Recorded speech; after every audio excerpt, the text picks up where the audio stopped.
Hello everyone, it's already Sunday, right? Sudah hari Minggu ya, jadi sudah waktunya kita kembali lagi di Educasive English Online Learning.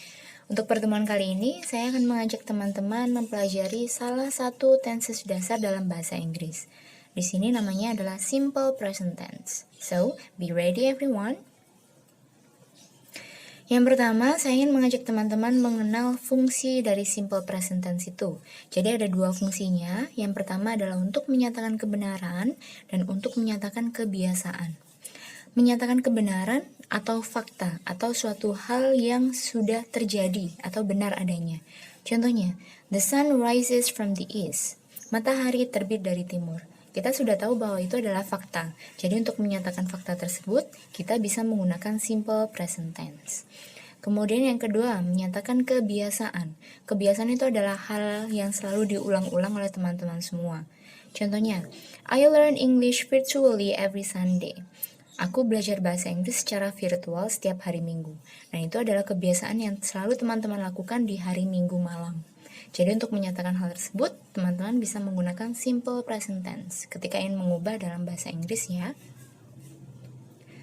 Selain fungsinya, saya juga akan mengajak teman-teman kenalan dengan subjek jamak dan subjek tunggal terlebih dahulu. Dua subjek ini nanti akan sangat berpengaruh untuk mempelajari simple present tense ya teman-teman. Jadi silakan diperhatikan. Yang pertama, subjek jamak. Subjek jamak itu adalah subjek yang jumlahnya banyak atau orang yang melakukan suatu pekerjaan itu lebih dari satu. Contohnya di sini ada the people, yang artinya orang-orang. Kemudian ada lions, di situ maksudnya singa-singa ya teman-teman. Kemudian yang ketiga ada roses, mawar-mawar, cars, mobil-mobil. Nah intinya kalau jumlah subjeknya lebih dari satu, itu subjek banyak ya. Kemudian subjek tunggal itu kebalikannya teman-teman. Nah jadi di sini orang yang melakukan hanya satu jumlahnya seperti itu. Contohnya ada the person, yang artinya seseorang. Kemudian ada a lion, seekor singa. A rose, sekuntum mawar. A car, sebuah mobil. Jadi harus bisa membedakan ya kapan subjek disebut subjek jamak dan kapan subjek disebut subjek tunggal. Oke then. Nah, sekarang kita sudah masuk di the formula atau rumusnya. Dan ini agak sedikit ribet ya teman-teman. Jadi saya mohon fokusnya untuk lebih difokuskan lagi seperti itu. Nah, jadi di sini di kolom yang sebelah kiri sendiri ada types of sentence. Itu adalah jenis-jenis kalimatnya. Ada 3. Yang pertama ada kalimat positif atau kalimat berita. Kemudian yang kedua ada kalimat negatif. Kemudian yang ketiga ada kalimat interrogatif atau kalimat tanya. Untuk yang kalimat positif terlebih dahulu. Di sini ada 2 formula ya. Ada yang menggunakan subjek jamak dan ada yang menggunakan subjek tunggal. Nah, di sini intinya subjek jamak itu harus langsung diikuti dengan verb 1 atau kata kerja bentuk 1, kata kerja bentuk dasar tanpa tambahan suatu apapun. Kemudian bisa diikuti objek. Contohnya, they study English well. Di situ ada kata they. They itu adalah mereka. Mereka pasti jumlahnya lebih dari 1 kan? Otomatis nanti kalau subjeknya banyak, kata kerjanya yang mengikuti tidak usah ditambah apapun. Bisa dikatakan sebagai kata kerja dasar. Contohnya di situ ada kata study. Tanpa tambahan apapun ya. Kemudian ada objeknya English, kemudian well di situ adalah keterangan. Nah, bedakan dengan subjek tunggal ya teman-teman. Kalau subjek tunggal atau subjek yang hanya 1 orangnya, itu butuh tambahan S atau ES untuk kata kerjanya. Misalkan bingung, langsung dilihat saja untuk contohnya. Bawahnya ada the teacher gives homework. Guru memberikan PR. Di situ gurunya hanya 1 ya teman-teman. The teacher hanya 1. Berarti nanti kata kerjanya harus ditambah huruf S atau ES. Nah, di situ seharusnya kan kata kerja bentuk dasarnya adalah give tanpa ada tambahan apapun. Tapi di situ karena dia subjeknya hanya 1, tunggal, berarti harus ditambah S. The teacher gives homework. Nah, bisa ya? Bisa membedakan ya? Intinya seperti ini. Kalau orangnya banyak, kata kerjanya kata kerja dasar tanpa tambahan apapun.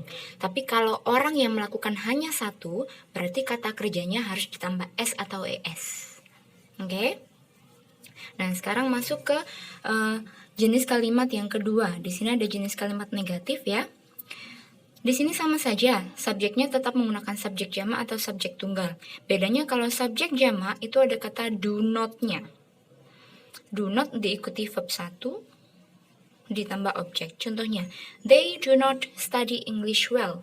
Mereka tidak belajar bahasa Inggris dengan baik. Nah, jadi sebenarnya ada tambahan do not itu untuk menambahkan kata tidak atau negatifnya. Seperti itu ya. Bisa dilihat they itu subjek jamak diikuti do not. Kemudian diikuti verb 1 tanpa embel-embel apapun. Jadi they do not study English well. Bedakan dengan kalau subjek tunggal ya teman-teman. Kalau subjek tunggal untuk menyatakan kata tidaknya itu menggunakan does not. Jadinya di situ rumusnya subjek tunggal ditambah does not ditambah verb 1 ditambah objek. Nah, jadi untuk verbnya nanti kalau sudah ada kata does not di depannya, verbnya tidak usah ditambahkan s. Contohnya, the teacher does not give homework. Nah, jadi S-nya itu sudah diambil oleh does-nya. Jadi untuk give-nya itu tidak usah ditambah S lagi ya teman-teman. Jadi bukan the teacher does not gives homework, bukan seperti itu, tapi the teacher does not give homework. S-nya sudah diambil di does. Jadi tidak usah ditambah S lagi karena nanti akan double-double S-nya. Bisa ya? Kalau subjek jamak diikuti do not ditambah verb 1, subjek tunggal diikuti does not ditambah verb 1. Oke. Kemudian di sini ada kalimat tanya. Kalau subjeknya jamak, di depannya tinggal ditambah do saja. Do they study English well? Nah, tapi kalau subjeknya tunggal, di depan, kalimat di depan itu menggunakan does. Does the teacher give homework? Nah, jadi seperti itu. Nah, teman-teman, di sini saya juga sudah memberikan satu kesimpulan di bawahnya ini. Ada 4 kotak ya. Yang pertama ada subjeknya banyak ditambah langsung dengan verb 1 atau verb tanpa embel-embel apapun. Contohnya, subjek banyak itu ada I, you, they, we. Aku di situ termasuk dihitung banyak ya. Aku, kamu, mereka, kita itu langsung diikuti verb 1. Nanti kalau ada soal menggunakan subjek tersebut, verbnya langsung verb 1 ya. Kemudian kalau subjeknya hanya 1, nanti kata kerjanya harus ada tambahan S atau ES-nya.